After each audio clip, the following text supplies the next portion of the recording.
Sarita Chaudhary, TGT Science teacher from St. Joseph Public School, Town. Students, in previous video we discussed the adaptations. What the adaptations are? Adaptations are the specific features which are present in the living organism's body so that they can survive in a better way in their habitat. जहाँ पे भी वो रह रहे हैं, जिन भी climatic conditions में रह रहे हैं, उनके सर्वाइवल चांसेस को और ज़्यादा इंक्रीज करने के लिए जो स्पेसिफिक फीचर्स उनकी बॉडी में प्रेजेंट हैं, they are called as adaptations. And we discuss the adaptations found in the animals of the polar regions. हमने पोलर बेयर की बात की थी कि पोलर बेयर के अंदर कौन कौन से एडेप्टेशंस प्रेजेंट रहते हैं. So in today's video, in continuation of that topic of the adaptations found in the animals of the polar region, we are going to study one more animal which is found in the polar regions, that is penguin. तो आज पढ़ते हैं कि penguin की body के अंदर कौन कौन से adaptations present रहते हैं. Starting with the first adaptation, that is penguin's white body merges well with the background. Penguin की जो स्किन कलर है, बॉडी का जो कलर है, that is black and white. So जो वाइट कलर है वो हेल्प करता है उनको, पोलर रीजन्स के अंदर वो सर्वाइव कर रहे हैं. And in the polar regions the land is completely covered with snow. वहाँ पे स्नो बहुत ज़्यादा है, स्नो का कलर वाइट है, इनकी बॉडी का कलर भी वाइट है. So white colour of their body helps them to hide themselves और to attack on their prey easily. Right, merge हो जाता है वो स्नो के वाइट कलर के साथ. The second adaptation is have thick skin with large fat content. इनकी जो स्किन होती है बहुत मोटी होती है, थिक होती है, एंड स्किन के नीचे there is a large deposition of the fat also. बहुत सारा फैट भी इनकी बॉडी में प्रेजेंट है. So that fat and that thick skin they works like an insulator. वो उनकी बॉडी को इंसुलेट करने का वर्क करते हैं. That means that thick layer of skin, that thick skin and a thick layer of fat, it doesn't allow the body heat to come out. Body की heat बाहर नहीं निकल पाती है, तो उनका बॉडी टेम्परेचर नॉर्मल रह पाता है. The third adaptation is huddle up together to keep themselves warm. Penguin generally जो है जब भी चलते हैं, वॉक करते हैं, वो जनरली ग्रुप बना के they show all their movements in the groups. वो हडल करके ही, हडल के अंदर ही वो सर्वाइव कर रहे हैं. Because in the huddle when all the penguins they are together, जो वो पास में हैं, तो उनकी बॉडी वार्म अप रहती है, उनको कोल्ड क्लाइमेटिक कंडीशंस इतना ज़्यादा इफेक्ट नहीं कर सकते हैं. And to understand this adaptation, you can recall that when a lot of people are gathered in one hall in the cold winter days के अंदर, जब बहुत सारे लोग एक ही रूम में या हॉल के अंदर गैदर्ड रहते हैं, तो वहाँ पे हमें फील होता है कि थोड़ी बहुत वार्मथ है वहाँ पे. राइट, इधर सर्दी हमें फील नहीं होती. So same phenomenon is used by the penguins also. The next adaptation is that their body is streamlined with webbed feet. इनकी बॉडी की जो शेप है वो कैसी है? स्ट्रीमलाइन्ड है. Now what is the meaning of streamlined body? Streamlined body is a body which is tapered from the top and the bottom. Top और bottom से तो बिल्कुल वो नैरो होती है, पॉइंटेड होती है, and that is broad from the middle से वो काफ़ी ज़्यादा ब्रॉड होती है. That kind of body is called as streamlined body. जैसे एरोप्लेन्स की शेप होती है और the shape of fish also. तो this kind of body helps them to swim properly. Penguins are also good swimmers as the polar bears are. So इनकी जो streamline body है वो उनको वाटर रेजिस्टेंस को प्रिवेंट करती है, वाटर वेव्स को इजीली कट करके स्विमिंग में हेल्प करती है. And along with the streamline body they are having webbed feet also. What the webbed feet are? इनकी जो लेग्स हैं, इसमें जो फिंगर्स होंगी, इन फिंगर्स के बीच में जो स्किन प्रेजेंट है, that skin stretches, skin stretch होके इस टाइप से फ्लैप का फॉर्मेशन कर लेती है. So this kind of feet is called as webbed feet. Webbed feet का फंक्शन क्या है? It increases the surface area. ये फीट के सरफेस एरिया को इंक्रीज कर रही है सो दैट ये इजीली स्नो के ऊपर भी वॉक कर सके एंड स्विमिंग भी इजीली कर सके. Coming to the next adaptation, that is have special blood and muscle tissues to breathe during an under water diet. जब ये पानी के अंदर होते हैं तो वहाँ पे ब्रीथ करने के लिए इनकी बॉडी में स्पेशली डिजाइंड ब्लड और मसल टिश्यूज भी प्रेजेंट हैं।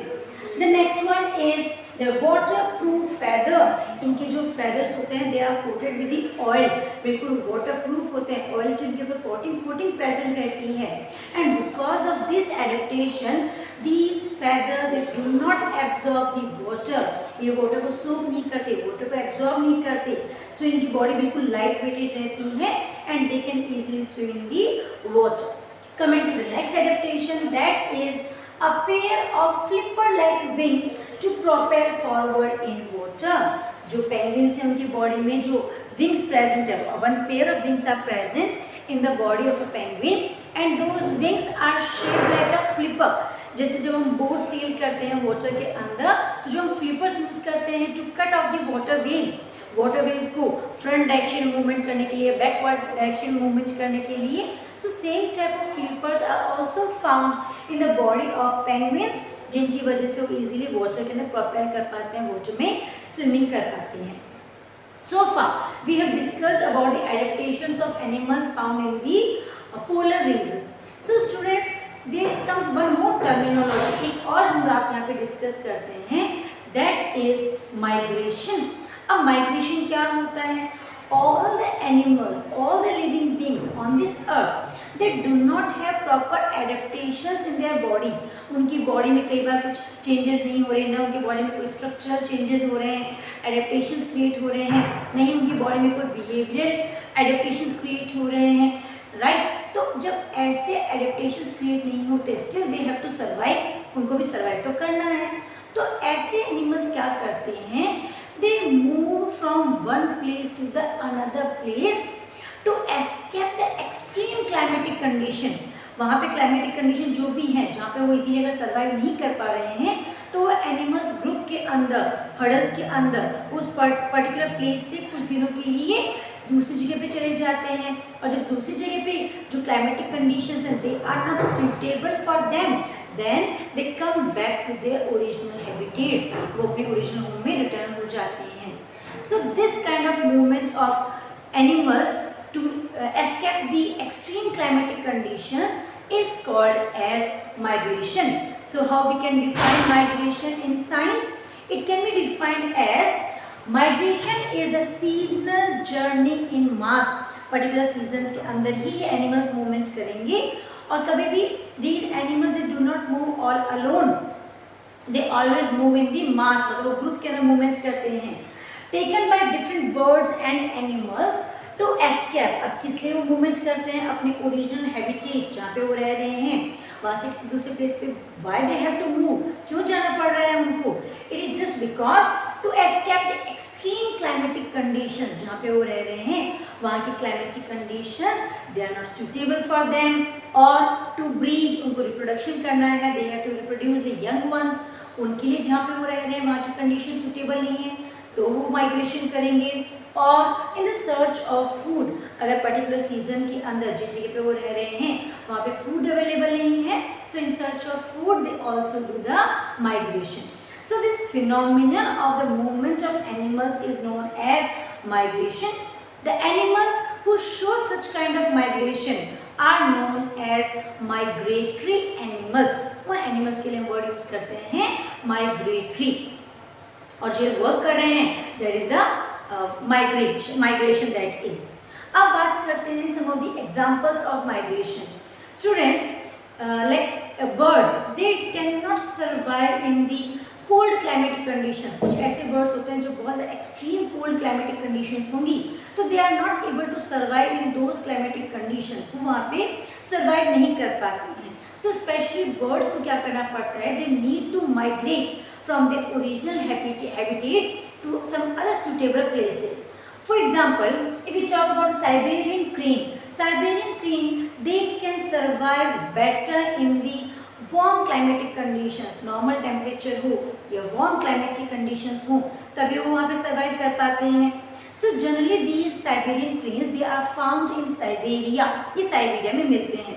बट जब साइबेरिया में बहुत एक्सट्रीम कोल्ड क्लाइमेटिक कंडीशंस होंगी at that time they migrate from this Siberia to some warm places like Bharatpur in Rajasthan and Sultanpur in Haryana and in some other places of the world, earth के कुछ अलग जगह जो होती हैं वहाँ पे वो माइग्रेट करके चले जाते हैं in the winter season, right. Whenever the summer comes back, जब से वापस से समर सीजन आता है, that time they move back to their original habitat, वो वापस कहाँ चले जाएंगे, साइबेरिया ही चले जाएंगे। तो साइबेरिया में जब विंटर्स हैं, they are coming to India और some other warm places of the world, and जब इन अदर प्लेसेस में विंटर सीजन स्टार्ट होगा, at that time they will move back to the Siberia. Now the biggest question arises that how these migratory birds or migratory animals they find their path, उनको कैसे पता चलता है कि from which way they traveled their journey, उन्होंने किस रास्ते से अपनी जर्नी ट्रेवल की थी, वो कहाँ से कहाँ पहुँचे, उनको वापस अपने ओरिजिनल हैबिटेट पे कैसे पहुँचना है। So here are some evidences, here are some points which describe that how these migratory animals they do their migration, वो अपना migration कैसे कर पाते हैं। First of all, let's talk that some migratory birds they travel as much as 15,000 kilometer distances, कई बार ये 15,000 kilometre 15,000 kilometre की डिस्टेंस भी ट्रेवल कर लेते हैं to escape the extreme climatic condition, जो उनके लिए सूटेबल क्लाइमेटिक कंडीशन हैं उनको अवॉइड करने के लिए। और वो अपना पाथ कैसे सर्च करते हैं, generally they fly high where the wind flow is helpful and the cold conditions allow them to disperse the heat generated by their flight muscles. Generally जो माइग्रेटरी, अगर हम बर्ड्स की बात करें तो ये बहुत ही हाई एल्टीट्यूड्स पे फ्लाई करते हैं, बिकॉज हाई एल्टीट्यूड्स पे एयर का प्रेशर थोड़ा कम होता है तो वो इजीली फ्लाई कर पाते हैं। एंड अलॉन्ग विद दैट जितना हम अर्थ से हाई एल्टीट्यूड्स पे जाते हैं, for example when we move to the hill stations, जब हम हिल रीजन्स पे जाते हैं तो वहाँ पे the temperature is little bit lower in the comparison of the plains, plain के कंपेरिजन में वहाँ पे जो टेम्परेचर थोड़ा सा कूल डाउन होता है। तो ये काफ़ी ज़्यादा हाई एल्टीट्यूड्स पे जब फ्लाई करते हैं, जब ये फ्लाई करेंगे दैट मीन्स उनकी बॉडी के जो मसल्स हैं they are actively performing their functions, और जब कोई चीज़ इतना एक्टिवली वर्क करती है तो बॉडी से बहुत हीट जनरेट होती है। Simply when we are asked to run, जब हमको बहुत देर तक रनिंग करनी होती है तो हमारी बॉडी टेम्परेचर भी कैसा हो जाता है, इट इंक्रीजेस, हमारी बॉडी थोड़ी वार्म हो जाती है। तो इतने हाई एल्टीट्यूड पर फ्लाई करने से क्या होगा, the temperature is cooled down at the high altitudes, तो वो टेम्परेचर इजीली इनकी बॉडी से जो हीट जनरेट हो रही है उसको एब्जॉर्ब कर लेता है and keeps their body temperature normal so that they can complete their migration, ताकि वो अपनी डेस्टिनेशन पे इजीली पहुंच सके। द नेक्स्ट एविडेंस कि वो कैसे ट्रैवलिंग करते हैं, have a built in sense of directions. इन माइग्रेटरी एनिमल्स के अंदर अपने आप बॉडी के अंदर ही built in sense of directions होता है, तो वो इजीली डायरेक्शंस को डिटेक्ट करके कि हम किस डायरेक्शन से ट्रैवलिंग करके we reach to a destination and from in which direction we have to move back to our original habitats, वो इजीली उनके अंदर बिल्ट इन सेंस प्रेजेंट है जिसकी वजह से वो कर लेते हैं migration. There are some evidences, students, which shows that these migratory birds probably use landmarks to guide, अपने आप को गाइड करने के लिए, अपने जो ट्रैवलिंग पाथ था उसको डिटेक्ट करने के लिए।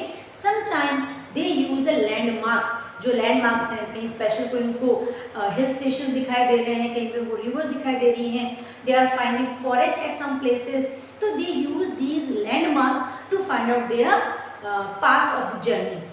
And there are another evidences which proves that these migratory birds they also use the sun and stars to find out their directions.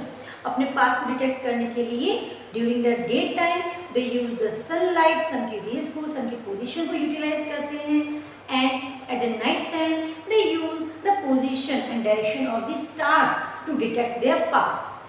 These migratory birds sometimes they also use the magnetic field of the earth. Earth का जो magnetic field होता है उसको भी utilize करते हैं to find out their directions.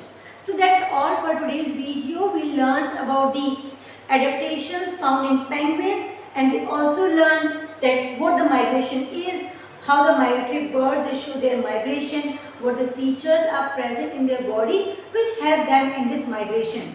You students, you can take a quick screenshot of the screen